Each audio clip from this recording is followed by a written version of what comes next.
What if the real reason you keep failing isn't because you're not capable, but because you stop one step too early?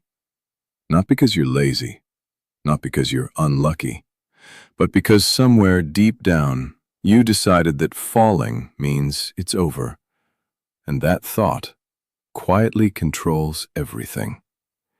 You wake up with plans. You tell yourself, this time will be different. You feel that small spark again. And then, life happens.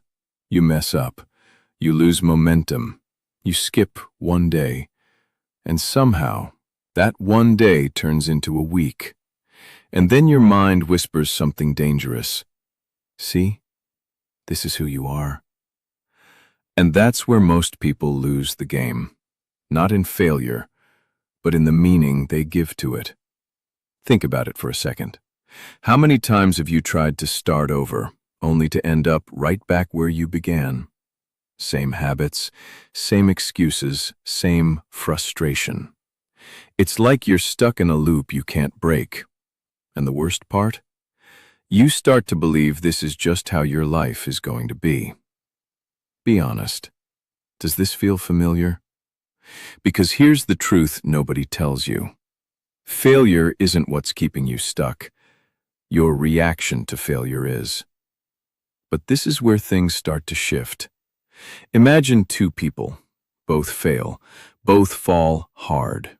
But one of them stays down. The other gets up. Same fall. Different outcome. So what's the difference? It's not talent. It's not intelligence. It's not luck.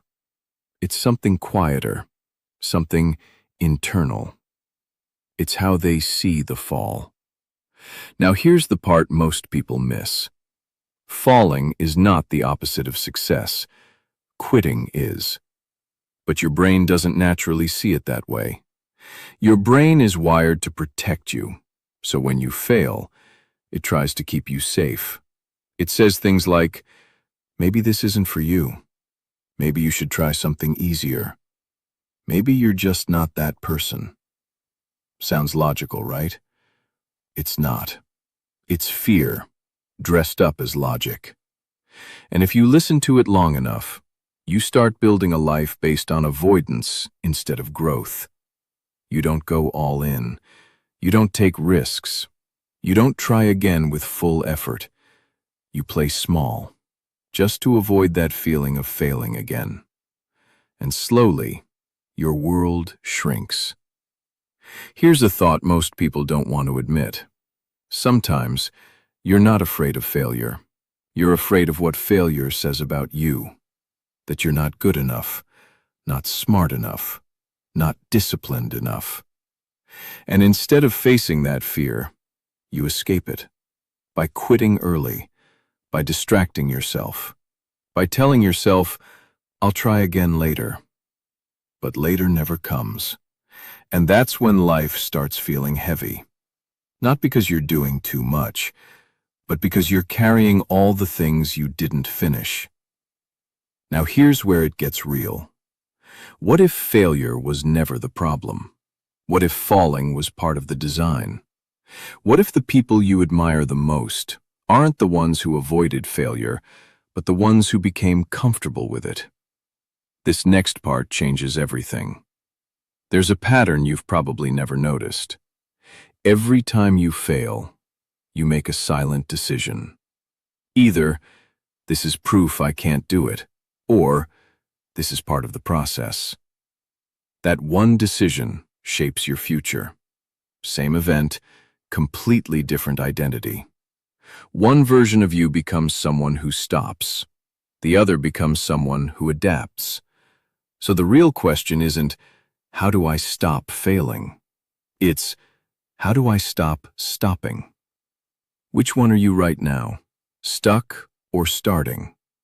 Because the moment you stop seeing failure as an ending and start seeing it as feedback, everything changes. You stop taking it personally. You stop making it about your identity, and you start asking better questions. What didn't work? What can I adjust? What do I try next? And suddenly, you're not stuck anymore. You're learning. But let's be honest, that sounds good in theory. In reality, it's hard. Because when you're in the middle of failing, it doesn't feel like a lesson. It feels like you're losing. And that's exactly where most people give up. But wait till you hear this. There's a hidden rule successful people follow without even realizing it. They don't aim to never fall. They aim to fall and get up faster. That's it. Not perfect, not flawless, just faster recovery. Because they understand something powerful. The speed at which you get back up matters more than how many times you fall. Let that sink in. You don't need to be perfect. You just need to refuse to stay down. And that shift is where your life begins to change. And that's when it hits you. You've been measuring your life the wrong way. You've been counting how many times you fell, instead of noticing how many times you got back up. No wonder it feels like you're losing.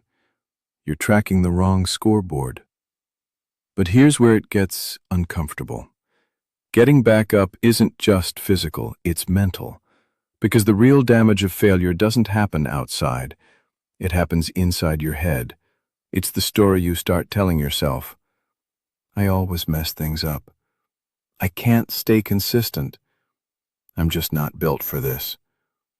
And once that story starts looping, you don't even need failure anymore. You begin to sabotage yourself before anything goes wrong. You hesitate. You delay. You half commit. Almost like you're trying to prove your own doubts right. Most people won't admit this part.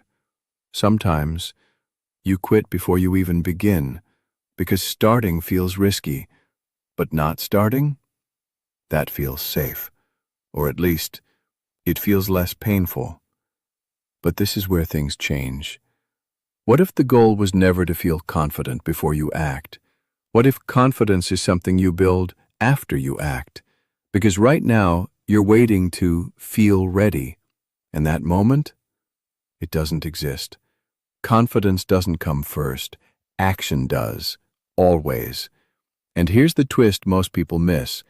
Every time you take action, even imperfect action, you send a signal to your brain. I'm someone who tries again. And that signal slowly rewires your identity. Now think about this. If you keep stopping every time things get hard, what identity are you building? But if you keep getting back up, even when it's messy, what kind of person are you becoming? Be honest. Which version are you feeding right now? Because identity isn't something you decide once. It's something you reinforce daily, through small choices, through repeated behavior, through moments nobody else sees. And that's why consistency feels so hard. Not because the actions are difficult, but because you're trying to act like someone you haven't fully become yet. Now here's the part nobody tells you. You don't become disciplined first and then act. You act and then become disciplined. It's backwards from what you think, and that's why waiting doesn't work. But wait till you hear this.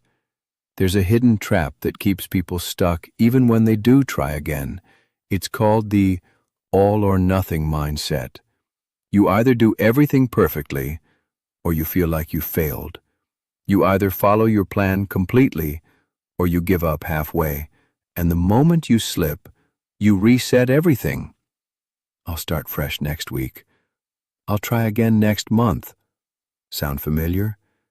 This is where most people lose consistency, not because they can't do it, but because they expect perfection. And perfection is fragile. It breaks easily. But progress? Progress is flexible. It bends, but it doesn't break. So instead of asking, did I do it perfectly? Ask, did I show up at all? Because showing up imperfectly still moves you forward. Now imagine this. You fall. Instead of quitting, you adjust. You shrink the goal. You lower the pressure. You keep going just a little. That small decision, it builds momentum, and momentum is everything, because once you're moving, it's easier to keep moving. But when you stop completely, starting again feels like climbing a mountain. So the real skill isn't avoiding failure, it's staying in motion, even when it's slow, even when it's messy, even when it feels like nothing is working. Now here's a question most people avoid. Why do we keep doing this to ourselves? Why do we keep quitting, even when we know better? The answer is simple, but uncomfortable. Because quitting gives you temporary relief. It removes pressure. It removes responsibility. It removes the fear of failing again. For a moment, it feels good. But that relief, it comes at a cost. Because every time you quit, you teach your brain something. You don't have to push through. And the more you teach it that, the easier quitting becomes next time. That's how the cycle forms. Fail, quit, feel relief, repeat. Until one day, you don't even try anymore. But this next part changes everything. What if you interrupted that cycle? What if instead of quitting, you paused, not to escape, but to reset? What if you gave yourself permission to struggle without stopping? Because struggle isn't a sign you're failing, it's a sign you're growing. And growth is uncomfortable. Always.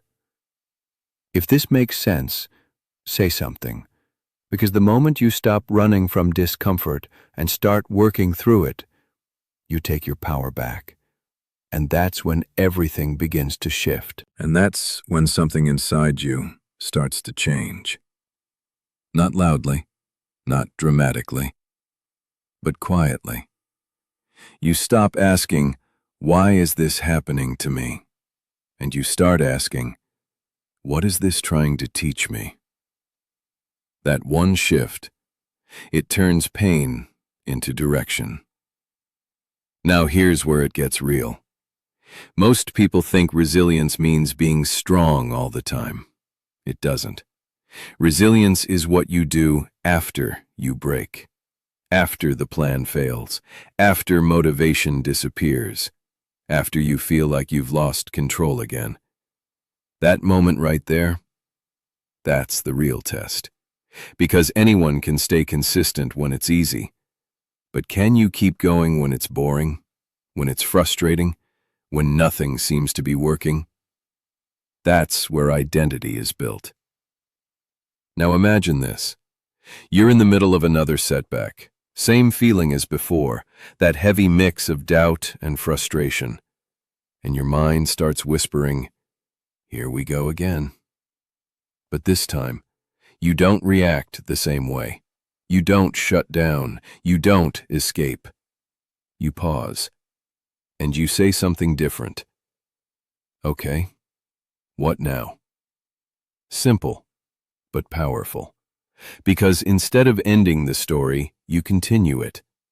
And that's the difference between people who stay stuck and people who rise. Now here's a surprising truth. You don't need more motivation. You need a better relationship with failure. Because motivation fades. It always does. But how you respond when things go wrong, that stays. Now think about this. What if every time you failed, you expected it? Not in a negative way, but as part of the process. What if falling didn't surprise you anymore? Would it still stop you? Probably not. Because the shock is what breaks you, not the fall itself. And that's why preparation matters. Mental preparation. You don't wait for failure to happen. You plan for how you'll respond when it does. Now here's where it gets powerful. Before things go wrong, decide what you'll do when they do. I'll show up anyway. I'll reduce the goal, not quit. I'll take one small step forward. That decision, made in advance, becomes your anchor. So when the storm hits, you don't drift, you stay grounded. Now here's a question. How different would your life look if you trusted yourself to recover? Not to be perfect, not to never fall, but to always get back up. Because that's real confidence. Not believing you'll win every time, but knowing you won't stay down. And once you have that, fear loses its grip on you. You start taking more risks. You start trying again faster. You stop overthinking every move.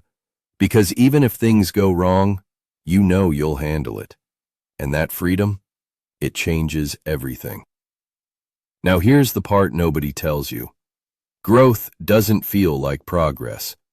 Most of the time, it feels like confusion.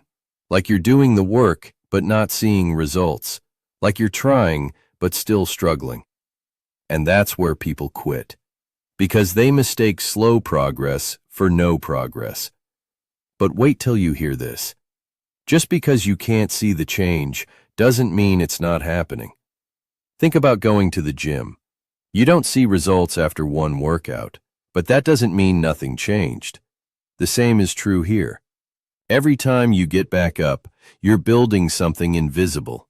Mental strength, self-trust, discipline.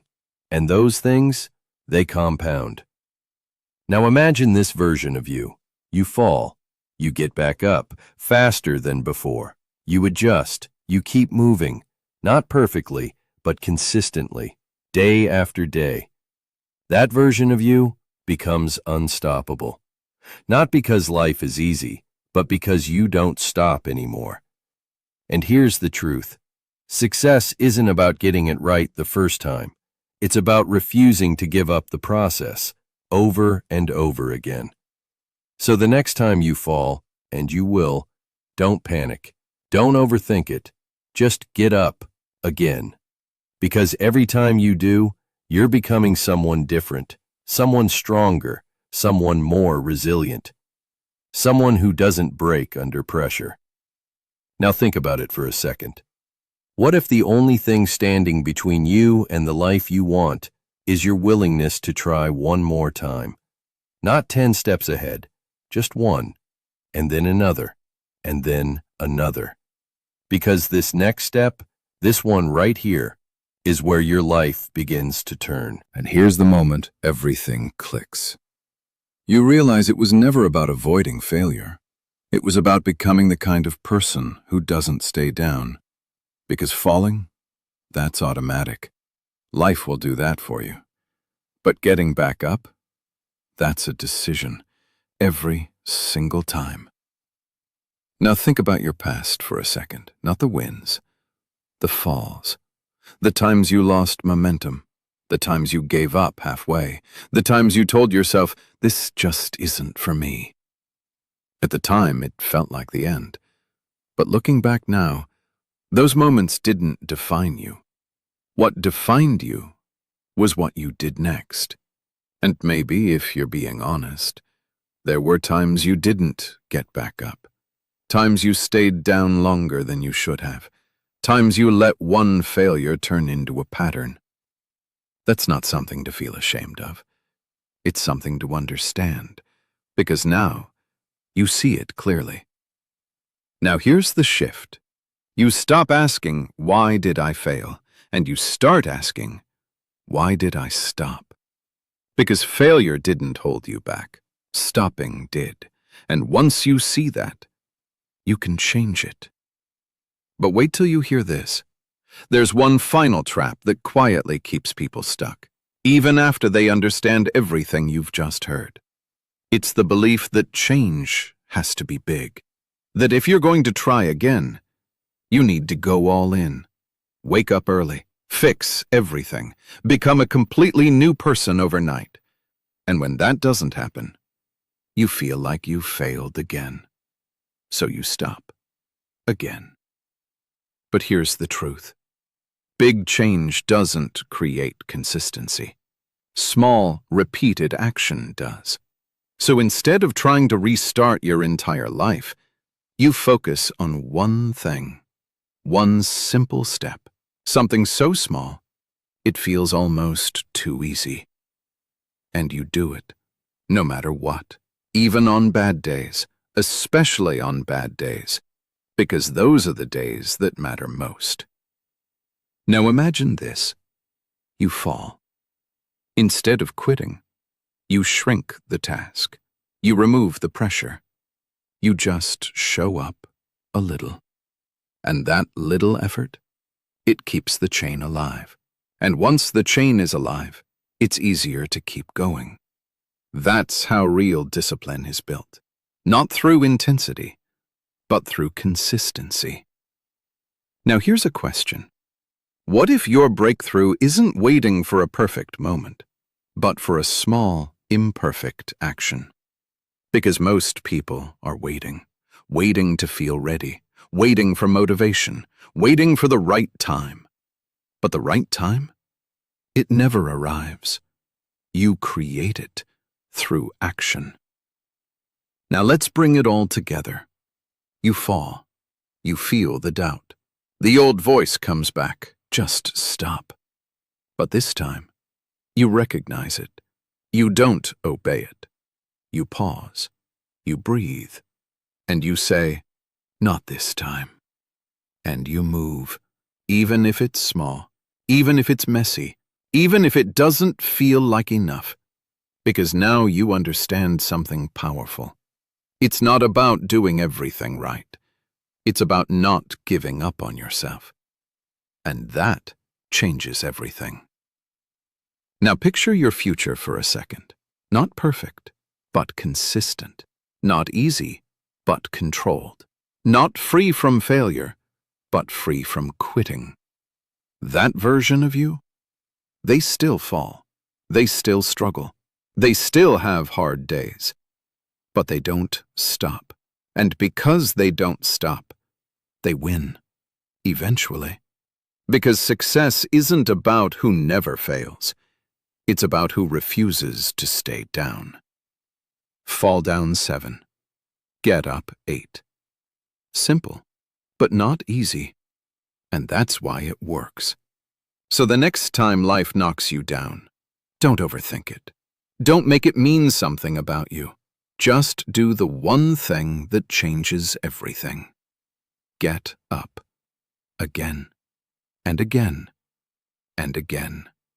Because the moment you decide that stopping is no longer an option, your life starts moving in a different direction. And if this hits something real in you, don't just scroll. Stay with it. Think about it. And start small. But start. And if you want more like this, subscribe and keep building the version of you that never stays down.